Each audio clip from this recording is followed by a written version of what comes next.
Connect to Turkey's cultural heritage. Immerse yourself in the timeless beauty of Ephesus, where ancient civilizations once thrived. Gaze upon the awe-inspiring vistas of Cappadocia, where every sunrise paints a masterpiece in the sky. Each destination reveals a chapter of humanity's rich story.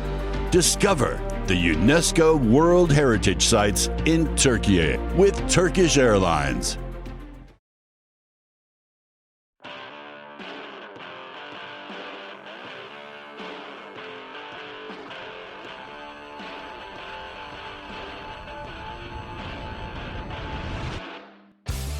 The views and opinions expressed in this podcast by the host and or the guest do not necessarily reflect the views of the host and or Paranormal Buzz Radio and or its sponsors. Use of any material produced by Paranormal Buzz Radio without express written consent is prohibited. Paranormal Buzz Radio will not be held responsible for you holding your knees, crying, and rocking in a corner in a puddle of your own urine, or being beheaded by a group of children in a cornfield. In fact, if you come across a group of children in a cornfield, we promise to make fun of you as you run away screaming in terror. Listener discretion is advised.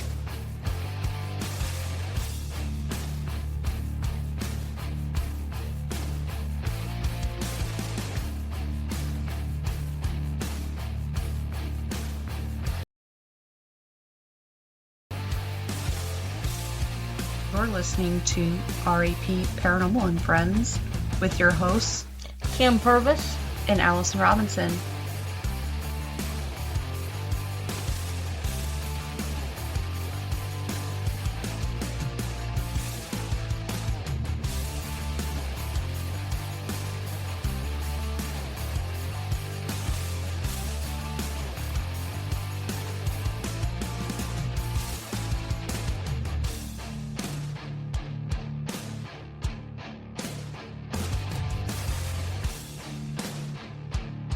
Make sure to check us out on our Facebook pages, REP Paranormal and Friends and REP Paranormal Busters, for up-to-date show information and events.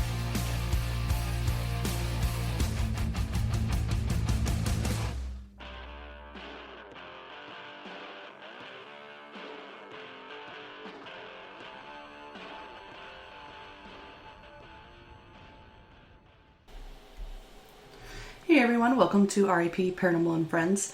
I have a special guest for you, Simon Kinney. He's an author, technologist, and educator whose work combines probing questions with technical thinking. Now, Simon has worked as a software developer. Obviously, he's a writer. He has a book out. And with his writings, he uses those to help better understand the contemporary world when he's not writing in code. So please give a warm welcome to Simon. Thank you for joining us.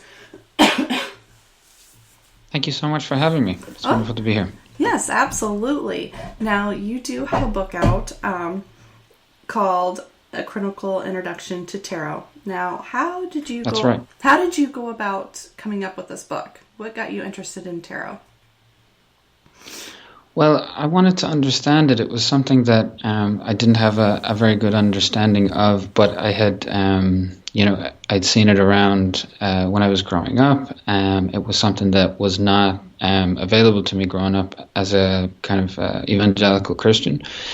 So there's that aspect of it, just as something unknown. But then later in life, whenever I started to get to know people who were into tarot, I had initially thought, okay, there's nothing really to this, but, and dismissed it prematurely, I suppose, just as some people do. Mm-hmm. And whenever I started reading more philosophy and anthropology, more about the various religions of the world, especially the philosophy aspect, I thought, there's dismissing the views of others and beliefs out of hand without, really any effort is, first of all, just not a very good way to be, not a good practice. Mm-hmm.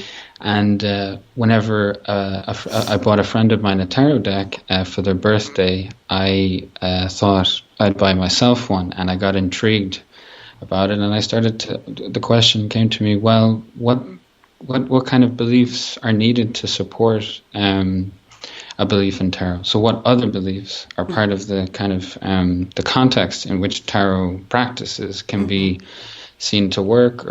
And so I read widely, and I was pretty surprised at all the different areas of our culture that incorporate tarot that way, or else that tarot incorporates within itself. So just as a really interesting topic that I think has a lot for everyone, no matter what their beliefs are, and it probably would surprise people, I think. So that's what motivated the book, A Critical Introduction to Tarot. Oh, okay, perfect. So for our listeners who don't know what tarot is, can you kind of explain what it is to them?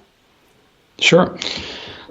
So tarot is a card deck, like the more familiar poker card deck. It has more cards, 78, and they're split up into two different sections. The minor arcana, or like the poker card deck, they also have 4 suits. They have the court cards and the numbered cards, which are called pip cards. Although they have 4 court cards instead of the 3 that we have in the poker deck. So they have the page, knight, queen, and king instead of the jack, queen, king. And so there's a relationship there between between tarot deck and the playing card deck. But then there's this other section of the deck called the major arcana, or the trumps, which are 22 cards that are not really, they wouldn't be familiar to a poker card deck, and they have sort of unique imagery that is usually described as archetypical.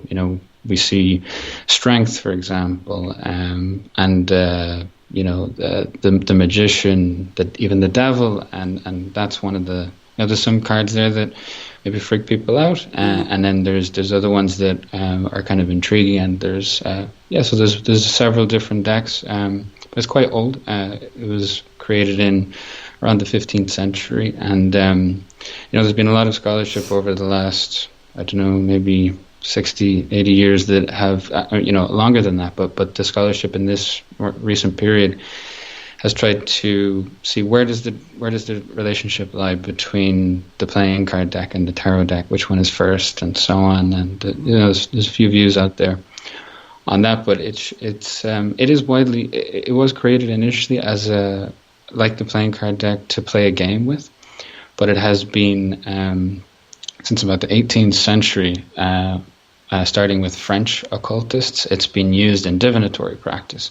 So probably if anyone of your listeners is only a little bit familiar with tarot, they'll probably be familiar with it in that context as a fortune-telling device, or if they know a bit more, maybe as a psychological reflection tool. And if you have any listeners in Europe, Central Europe, they'll probably know it as the card game that it originally was created to be. Because it's still played there, but less so in the Anglosphere. So, I'm from Ireland, so it was a surprise to me to hear that it was initially, anyway, to hear that it was a card game was still played with it, and I think people in America and the UK also are less familiar with that. Mm-hmm. Oh yeah. Now, what are the 2 pillars that tarot is based on? That's one of the ideas, yes, that's proposed in the book, that there's a kind of a way to the way to think about the mystical aspect of tarot, and also I think modern mysticism in general. The basis for that is 2 pillars: quantum mysticism and Jungian psychology. So, in the past, let's say more than 100 years ago and further, there was, I think, less of a need to justify a kind of belief in divination and so on. More people were religious and would, accept, more readily accept, I think, explanations in that domain. But since scientific materialism and just the proliferation of scientific knowledge has made it, less of an attractive causal explanation for, how do mystical practices actually work. there is, there are those two aspects that seem to be used by authors on the occult and mysticism to try to support their practices. So, quantum mysticism is a idea developed by Deepak Chopra with his quantum healing, and it links the field of physics with quantum physics to a kind of the mental realm. So we have before quantum physics was that theory was developed. The accepted theory was Newtonian physics, which, I mean, we don't need to get too much into the details, but the basic idea is that, you know, reality as we see it, whenever something obvious happens, like, you know, a ball hits another ball, that we can explain that very, very easily by just things colliding against each other and so on. And there are forces that this is based on, and it's pretty straightforward. But quantum physics undermined that by saying that if we go even to smaller particles than atoms, then we see a probabilistic causality, which kind of opens the door for alternative interpretations. So, you know, this is an area of contention. Some people, such as Richard Dawkins, for example, think that it's kind of pseudoscience, and then Deepak Chopra, is happy to go along with the ambiguity of it. It's just something that's a very interesting way to. It really blends sort of philosophy really with kind of physics there. Mm-hmm. So there's that aspect. And then in terms of Jungian psychology, Carl Gustav Jung, the famous Swiss psychologist, the pupil of Sigmund Freud, mm-hmm. was really influential on how we, with Freud, on how we think of the mind, our psychology, but also like what is consciousness. And Jung was actually quite mystical himself, and so he lends a credibility to a mystical interpretation because of the massive respect that people from all backgrounds and all fields have for him. It kind of we as a society, we really do accept like the Freudian and Jungian theory in general of the construction of the mind, that there's a conscious aspect that we know, we can easily comprehend, and then there's the unconscious aspect to ourselves, which is kind of like a dark underbelly that, you know, we're not really, we don't have direct access to. So, strange feelings, weird dreams, all of that stuff. But yeah, Jung proposed that actually our own personal unconscious was connected in a larger collective unconscious, he called it. Mm-hmm. And he also challenged some of the ideas of causality, like that would have been based on the older Newtonian idea that I mentioned, with his really popular idea of synchronicity. Mm-hmm. So I suppose my book, A Critical Introduction to Tarot, is really like a literature review for someone to kind of be situated in what are the tarot authors and scholars saying, and so those two. Connect to Turkey's cultural heritage. Immerse yourself in the timeless beauty of Ephesus, where ancient civilizations once thrived. Gaze upon the awe-inspiring vistas of Cappadocia, where every sunrise paints a masterpiece in the sky. Each destination reveals a chapter of humanity's rich story. Discover the UNESCO World Heritage Sites in Turkey with Turkish Airlines. Your kids could get free or low-cost health coverage from Medicaid or CHIP. Even if you've applied before, they may be eligible now. Kids up to age 19 are covered for checkups, vaccines, dentist visits, hospital care, and more. And if they already have Medicaid or CHIP, remember to renew every year. Visit insurekidsnow.gov or call 877-KIDS-NOW. Paid for by the U.S. Department of Health and Human Services. Aspects, quantum mysticism and Jungian psychology, come up a lot in both tarot literature and also the wider sort of magic and occult literature that's related, you know, mm-hmm. will be in areas of witchcraft and so on. Mm-hmm. Now, what is the spirituality portion of, like, tarot reading? You mean like, how does it connect to people's spirituality? Mm-hmm. I mean, it's very personal, I suppose, and it's not something maybe I can, I'm not a practitioner myself, so what I'm more interested in is the, what kind of belief system do tarot practitioners have, and what are the sort of philosophical roots of that, or what are the spiritual roots of that? So, I would say that it really depends on our metaphysics. At least that's the argument of the book. How do we see ultimate reality? How do we see causality? And that really constrains like what things can be possible for us. So, for example, I was just reviewing the chapter that I have written on randomness, for example. So, one example might be if someone says that everything happens for a reason, and they really believe that, and also that's a strictly true sentence. So literally everything happens for a reason. Then that means that there really can be no random events. So, it's excluded almost by definition. So, how a tarot card reading works is that the reader, either the person if it's one person reading for themselves, or if it's a person going to a tarot reader, they'll shuffle the cards. And that is to introduce randomness into the deck, to reorder them in a way that we don't know what card is where. And that's common for, many, if not all, divinatory practices, whether it's throwing dice or interpreting entrails or tea leaves or the interpretation of dreams. There's an aspect that's random or uncontrolled.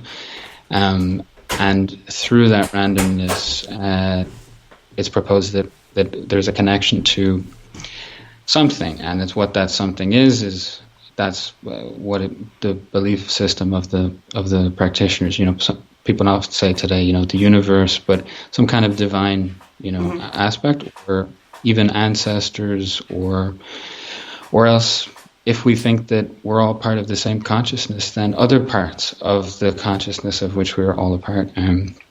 So anyway, if we introduce randomness into the deck, if we don't believe that anything can be random, then what we're doing is something else. So I explore those kinds of aspects, and I think that what is perhaps different about A Critical Introduction to Tarot and other books is that I'm not interested in saying that this is the truth or this is the way it is. I want to see what are all of the explanations, and let's walk through a few of them and see how reasonable they are. So that's just an example maybe of one way, and also the approach that I use. Have you ever had anybody do a tarot reading for you? Yes, of course. I have, yes. And one of the things that prompted me to write the book was being provoked by a tarot reading, as in, so when I was younger, I had one that I remember quite well, and I would have been pretty confident as a scientific materialist that, it's all psychological projection, and that's certainly one aspect of it. But it was a very closed down approach. But I've had tarot readings since then, and it's just very striking. And I've also given tarot readings with the disclaimer to people that I'm not a practitioner, and that for me this, I'm not making a prayer. I'm not. I don't think that I'm connecting to a divine, because I don't believe in that. But even then, it's still meaningful. I think that one of the things that's so compelling about tarot is that it's really a narrative making device. It's been used by some to even write books. Italo Calvino is a famous example. It's kind of postmodern in his book where people in it read tarot, but he also read tarot to write the book, and it's sort of self-wrapped in it, self-referential and so on. But because the images on the cards are archetypical and show lots of different situations and big themes in life that are relevant to our culture, and I think that's an important thing, that I think that the pictures matter in how that they relate to cultural ideas and so on, that whenever we see them put down in a sequence, we we find it compelling, and then it's just about how far does that go? I think is the question that has to be answered by the personal beliefs of the person. Yeah, I mean, I know people who do tarot readings and things. I've never personally had it done. I don't know a ton about it. I know, there's different cards but that's something that each person that probably is reading these cards maybe interprets it differently. I mean, I think so. And so, like, if they're laying down all these cards, then whoever they're reading for may interpret, maybe they find something different out of those cards than what the reader.